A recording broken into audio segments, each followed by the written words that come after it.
It didn't happen overnight. Debt crept in quietly, like a slow leak in the hull of a ship you don't notice until you're waist deep in freezing water. It started small. A few missed payments. A car repair I couldn't afford. Another online course I convinced myself was an investment. I told myself I was building a future, while my present crumbled under my feet. The real crash came one Monday morning. I rolled out of bed, half asleep, checked my bank app, and there it was, minus $46.28. A negative balance, maxed out credit cards, bills stacked like tombstones on my kitchen table.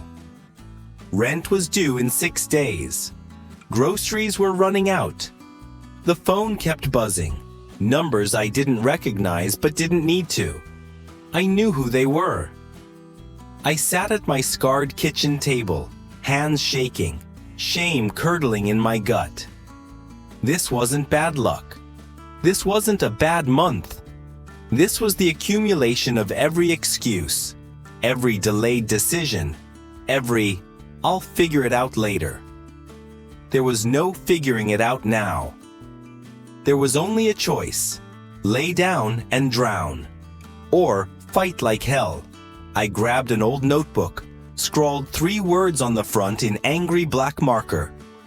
Day 1, war. No roadmap, no guarantees. Just one rule: move or die trying. The next morning, the shame hadn't faded. It sat on my chest like a concrete block. I brewed the last few teaspoons of cheap coffee I had left, sat down at my tiny kitchen table, and opened every app tied to my money, or what was left of it.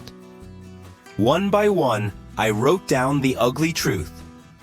Chase Visa, $8,274. Discover Card, $6,810.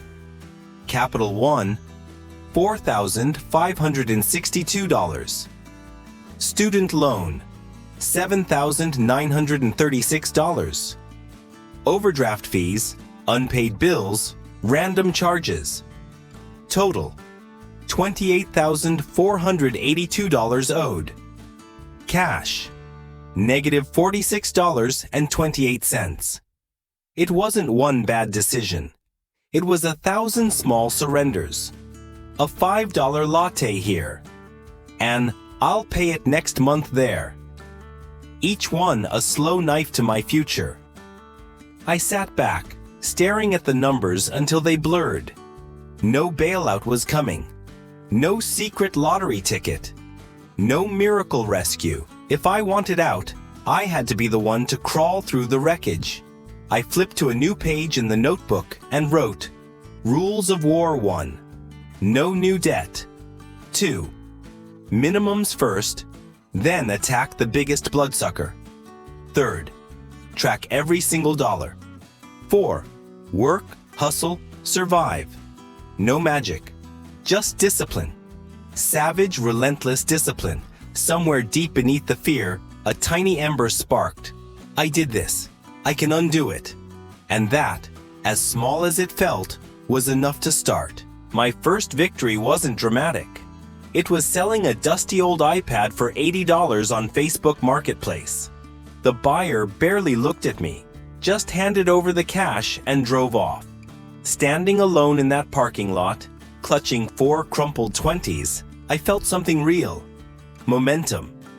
Tiny, fragile, but real. That night, I tore through my apartment like a man possessed. Old bike? Listed. Random kitchen gadgets? Gone. Clothes I hadn't worn in a year? Posted. Every item I sold wasn't just money. It was an act of war. At the same time, I stumbled into micro gigs online. I slapped up a $25 offer on Fiverr.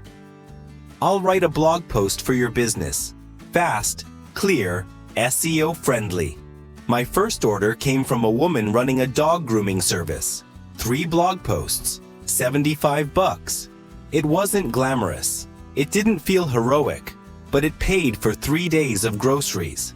Every night, I logged wins into my battered notebook. iPad, plus $80. Old bike, plus $150. First Fiverr gigs, plus $220. I started taping screenshots of payments to the wall above my desk. A messy, stubborn little war map. Progress wasn't linear. It was ugly and slow. But every gritty $20, $50, $100 mattered. Because each one whispered the same thing. You're not stuck. You're moving. Hustling random gigs was survival. But survival wasn't enough anymore. I needed a system, something repeatable, scalable, steady. I rebuilt my Fiverr profile with brutal clarity. I write fast, clean, SEO blog posts. No fluff, no drama. Simple offers, straight prices. No overthinking, no pretending. Mornings were for pitching, afternoons for writing, evenings for studying. SEO tricks, content marketing, anything that made me sharper. Clients trickled in. A fitness coach needing blogs. A landscaping company wanting service pages. A SaaS startup desperate for content. The numbers shifted. $1,350 per month. Then $1,950. Then $2,500. Nothing sexy. No viral moments. Just boring, repeatable effort stacking tiny wins. I didn't upgrade my apartment. I didn't buy a new laptop. I didn't celebrate with sushi or weekends away. Instead, I sharpened my tools. Built templates. Refined my workflow. Freedom wasn't loud. It was the quiet satisfaction of seeing invoices paid on time. The slow erosion of debt totals month after month. No chaos. Just calm, steady bricks. Stacked by hand. Stacked by will. The real breakthrough didn't come with fanfare. It came at 11 p.m. on a random Wednesday. A Fiverr message pinged. Can you manage full content calendars for my agency clients? No hesitation. Absolutely. Tell me what you need. One Zoom call later, I had a deal. $1,000 per month retainer. Steady work. Predictable cash flow. Not just gigs.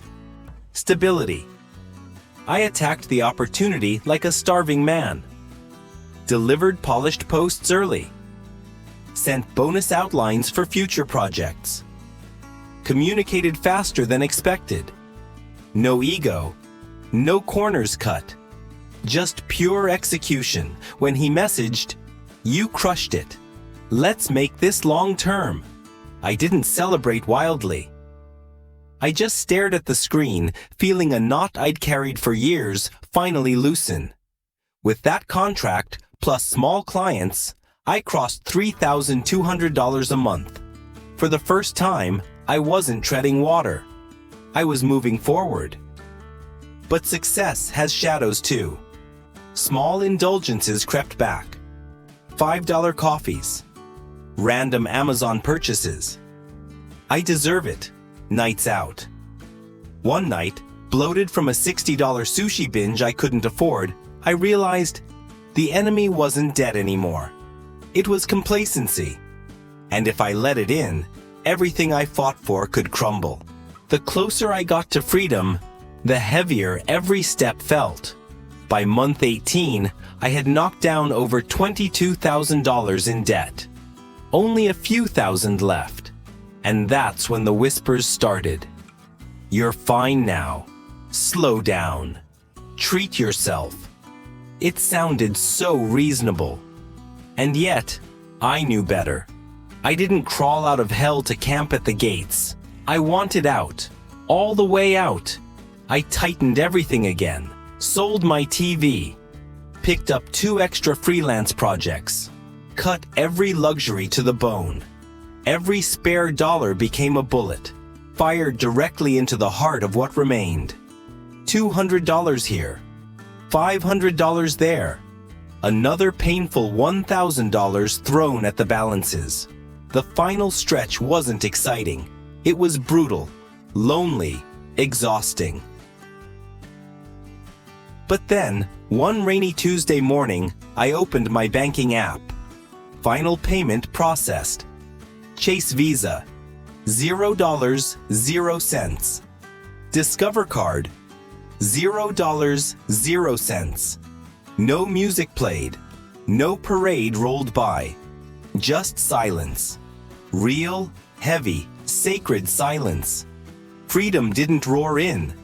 It crept up quietly and settled on my shoulders like the softest, most beautiful weightlessness I had ever known. Freedom was disorienting.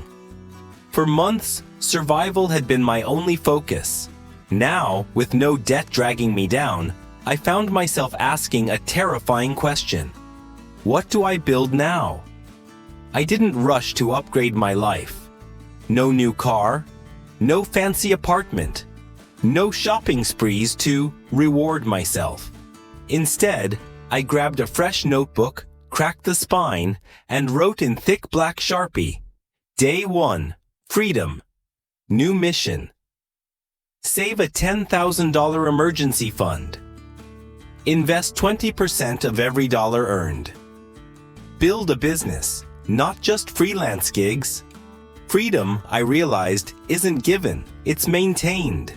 And if I didn't defend it with discipline, I'd slide right back into the chains I had just broken. For months, I lived small on purpose, brewed my own coffee, packed ugly lunches, skipped trendy vacations. Friends laughed. Family questioned it. But I didn't care. I wasn't chasing appearances anymore.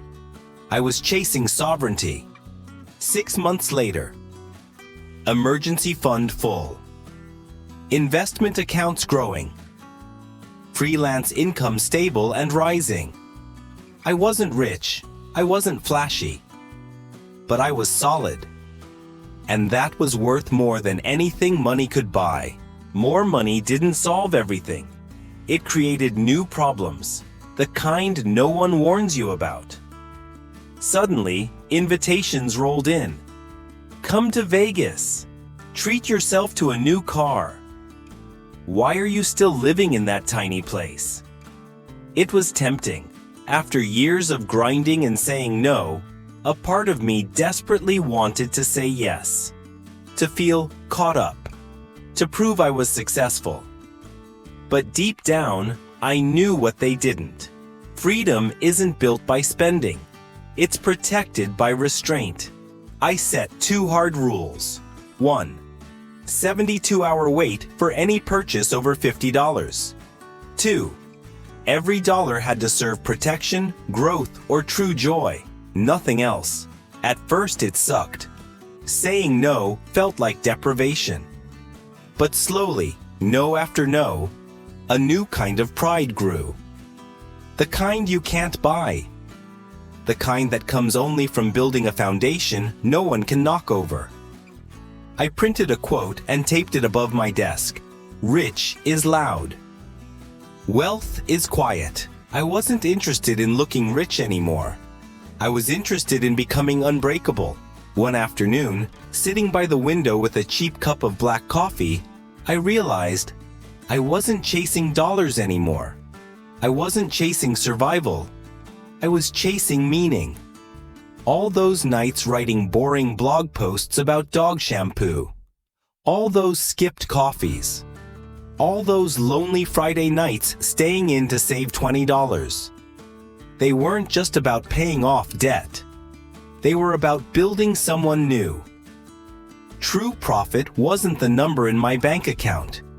It was becoming a person. Who doesn't crumble under pressure? Who chooses discipline over impulse? Who can look in the mirror and say, I earned this life. Brick by brick. Money still mattered. But it was a tool now, not a master. I stopped chasing quick gigs. I started choosing clients who respected my work. I built assets, a tiny email list, a simple digital product, things no one could take away overnight. I didn't post flashy wins. I didn't buy trophies. I just lived. Quietly, steadily, free. And for the first time ever, that was enough. It didn't happen with fireworks. It happened on a random Tuesday. I was walking home after a simple meeting with a client I genuinely liked. No fake smiles, no desperation. The sun was setting, the world buzzing softly. And for the first time, I wasn't thinking about money. I wasn't calculating bills in my head. I wasn't second-guessing every dollar spent. I was just alive. At home, I dug out my old notebook, the one with Day One War scrawled across the cover. The pages were battered, coffee-stained, torn at the edges. But every word inside was sacred. Every desperate plan. Every messy, stubborn win. Every time I refused to quit. I ran my fingers over the pages and thought about the kid I used to be. Terrified, drowning, certain he had already ruined everything. If I could reach back through time, I wouldn't give him advice. I'd just say, keep going. You have no idea how strong you're about to become. The real victory wasn't debt-free living. It was who I became, clawing my way there. Resilient, clear-headed, unbreakable. And no bank, no economy, no mistake could ever take that away from me again.